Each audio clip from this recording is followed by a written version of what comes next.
instead of me celebrating her 14th birthday, I'm celebrating and trying to bury my daughter right now. These balloons could have been for her 14th birthday, not her death. Riley DeArmas was a Houston girl through and through, the kind of child whose presence could fill a house with noise, laughter, and nonstop energy. To her family, she was their sweet little chocolate baby, always talking, always dancing, always somewhere nearby because she loved being around the people who loved her. Her mother, Ashley, described her best: joyful, free-spirited, happy, a dancer, a singer, a little girl who carried her own soundtrack wherever she went. And like most 13-year-olds, Riley had something she was counting down to. Her 14th birthday was coming up on March 20th. She should have been thinking about cake, friends, music, and all the small things that feel huge when you're that age. But Riley never made it to that birthday. Instead, her story ended in the kind of chaos that makes absolutely no sense when you say it out loud. A fight broke out and somehow a 10-year-old boy decided to insert himself into something that had nothing to do with him. And in a moment that still sounds unreal, that child picked up a knife and turned a meaningless fight into a permanent tragedy, making sure Riley would never see the birthday she had been waiting for. Welcome to the American Crime Femicide channel. Please like, share, subscribe, and hit the notification bell for future uploads. February 4th, 2026 started like an ordinary Wednesday for Riley. No warning signs. No dramatic music playing in the background. Just another school day for a 13-year-old girl in Houston, Texas, who still had a birthday circled on the calendar. Riley went to school, came home to the apartment complex on Grow Lane, and like most kids her age, probably expected the evening to involve homework, social media, and whatever teenage chaos usually fills the hours between dinner and bedtime. Nothing about that afternoon suggested that by nightfall she would become the center of a crime scene and a conversation about how the hell a 10-year-old ends up holding a knife in the first place. But apartment complexes have a way of turning small problems into public entertainment. Somewhere outside Riley's building, a disturbance started brewing among a group of juveniles. And if there's one thing kids are naturally curious about, it's drama. Riley heard the commotion and stepped outside to see what was going on. That decision, that one simple decision, would end up costing her everything. It's you. Do you have proof? Alright, so she took your stuff and she the one that said she gonna beat up Mama? Yep. No, come on. Come on. I didn't say shit about bro, my if you scared, bro, come on. What do you mean am I scared? Come on, just fight my sisters, bro. They right here. No, fight my sisters. Come on. Come on. I'm not fighting because I didn't say shit. Because what the fuck did I do? Come on. Because you beat me up. You know I did. Wow. I didn't. I'm not making with your brother. No, I didn't. He's saying that I took his shit when I did it. No, you didn't. I'm sitting down in my desk all the way from the club. No, bro, come on, right here. Who's not gonna bum? I'm not. I'm going to every single one of y'all. Come on. I hate to do that. But come on. Bro, is you scared? Right, what am I fighting? I gotta go. You know my name, so you obviously fucking over. You told my brother. No, I didn't. You beat nothing with my brother. I'm not fucking so sweet, when did I ever say something about you? What did she say about what she said? She said you said you can whoop her. I don't even know. No, you just said you can whoop her. Hey, hold this real quick. What you finna do? Come on, I'm not arguing. You raised me up. Bro, come on. Y'all gotta come on, take off. Yes, you did, bro. You gotta fight in general already, too. You already had me mad as today, bro. And you got me in trouble. You touching my shit. Bro, you touched my phone. You hanging with her. Hey, Journey not outside. Journey not outside. Journey not outside. Journey not outside. Man, steal off for her. Go ahead, take your glass. Just go ahead, take your.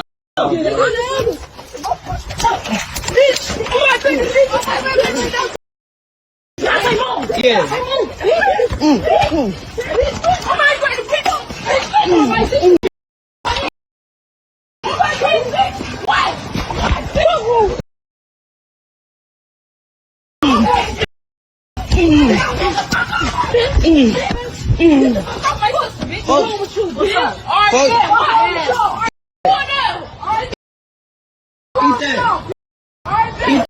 come down here. Eat that. Take that shit. What's wrong with them? What's wrong with them? The first video begins like a lot of teenage confrontations do. A young girl walks toward a group gathered outside. The crowd includes several girls and a couple boys, the usual audience that shows up when someone whispers the words, "somebody about to fight." The girl confronts two guys and one girl accusing her of taking something and apparently threatening to fight someone connected to the group. It's messy, loud, and chaotic, the kind of neighborhood dispute that probably would have fizzled out if everyone had just gone home. But of course, that's not how these things work. A fight breaks out. Hair pulling, pushing, swinging, phones recording. The crowd shifts around the action like spectators at a low-budget boxing match nobody paid to attend, but everybody showed up for anyway. In the 3-minute video, the fight eventually slows down, but the tension doesn't disappear. It just pauses. And right at the end of that footage, there's a small detail that becomes important later. A young boy named Dante is seen following the girls up the stairs. He's wearing a white shirt and blue jeans, moving behind them as the group disperses. At that point, nothing about him stands out. Just another kid lingering around the aftermath of a fight that should have ended there.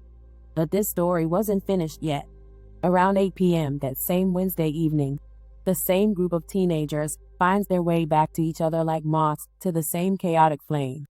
The crowd reforms. The energy is still there. The anger clearly never cooled down. Round 2 begins.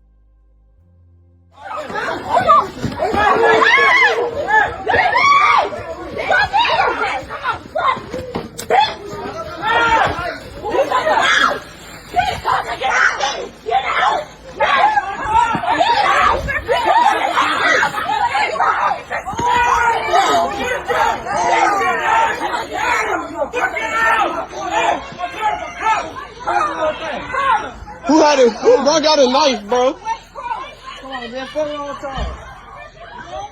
The next video shows the same group fighting again. Only this time Riley is involved directly. She's fighting another girl whose face never appears clearly on camera.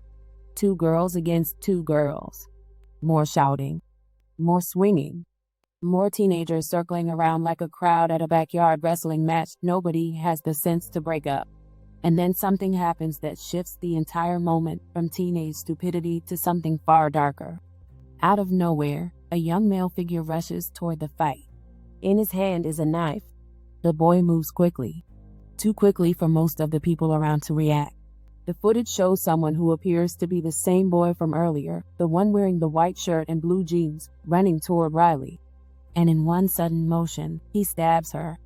Then he runs. At first, the chaos continues like nothing happened. Because when people are fighting, yelling, and adrenaline is pumping, it takes a moment for reality to catch up. But in the video, Riley's voice can be heard saying something that cuts through the noise. "He stabbed me." 3 words. The camera pans. The fight that everyone was so entertained by suddenly becomes something much more serious. The teenagers keep fighting for a few moments longer, still caught up in whatever nonsense started the argument in the first place. But eventually, they begin to notice something is wrong. Riley isn't moving. By the time the reality sinks in, it's too late. Police say officers were called here at around 8 o'clock last night after reports of a large fight outside the apartment complex. And as I mentioned, when they got here, they found the 13-year-old girl with at least 1 stab wound, and she was taken to the hospital where she sadly died. Now, as for the 10-year-old, police say he told them he stabbed the girl and that she wasn't alone. Right now, it looks like that they're claiming that the 13-year-old was among about 20 to 30 people that came over and started people in that apartment, and that he stabbed her in self-defense. We're told homicide investigators spoke to witnesses and looked for surveillance video. Police say the case will be presented to the Harris County District Attorney's Office. Now, under Texas law, 10 is the minimum age of criminal responsibility, but any decision on charges will be up to prosecutors. Now, another important detail that police are investigating, whether this may actually be connected to an earlier disturbance among teenagers that happened earlier in the day. Houston police stated that Riley had been among a group of around 20 or 30 people who allegedly came over to the apartment complex and started individuals in the area. Investigators said the boy claimed he acted in self-defense. Self-defense. That's the official narrative floating around this tragedy. A 10-year-old boy saying he stabbed a 13-year-old girl because he believed he needed to defend himself. Authorities also reminded the public that in Texas, 10 years old is the minimum age for criminal responsibility, which means legally, a child that young can be held accountable for violent crimes. Criminal defense attorney Joe Venus, who is not connected to the case, says when it comes to a stabbing, it's possible self-defense could be proved. And the way the Texas law is that you actually don't even have to be right. You don't have to be correct to a self-defense. As long as a reasonable person in the actor's position would be in fear of imminent serious bodily injury or death, they can then use deadly force to defend themselves. Investigators say the stabbing happened after a large fight with around 20 to 30 people at the complex. But officers say before that, there was some type of altercation at a Cy-Fair ISD school. The district did not answer our questions about that earlier altercation. Venus says while it would still need to be proved in the court of law, self-defense cases can be complicated. And if she was close enough to get stabbed, I mean, I think that's some solid evidence for a self-defense case, because if she's within arm's length, then it's understandable, without knowing too much of the facts, why he might think she was involved. Venus adding the 10-year-old boy is old enough to face criminal charges under Texas law. The minimum age to prosecute somebody as a juvenile under the family code is 10 years old. So from 10 to 16, you fall under the juvenile jurisdiction. How does a 10-year-old even end up in this situation? Children that age aren't supposed to be running around apartment complexes with knives, ready to jump into other people's fights like miniature enforcers. Kids don't wake up one day and decide stabbing someone is a reasonable way to solve a problem unless something much deeper has gone wrong along the way. It speaks to something larger than just one fight. Something about parenting. Something about supervision. Something about communities where children are growing up in environments where violence is normalized before they're even old enough to understand the consequences. Now, to be fair, Riley wasn't completely innocent in this story either. When she heard the commotion outside, she could have stayed in the apartment. She could have ignored it. But teenagers fight. That's not new. It's not good, but it's common. Kids argue, swing on each other, and usually walk away with nothing more than bruised egos and a few videos circulating online. What isn't supposed to happen is for someone to introduce a weapon into that situation. What isn't supposed to happen is for a 13-year-old girl to end up bleeding on the ground because a 10-year-old thought he needed to play vigilante in a fight he wasn't even part of. That's not childhood behavior. That's a failure somewhere along the line. Riley should have been here for her 14th birthday on March 20th. Instead of planning a party, her family will spend that day remembering the little girl who once filled their home with laughter.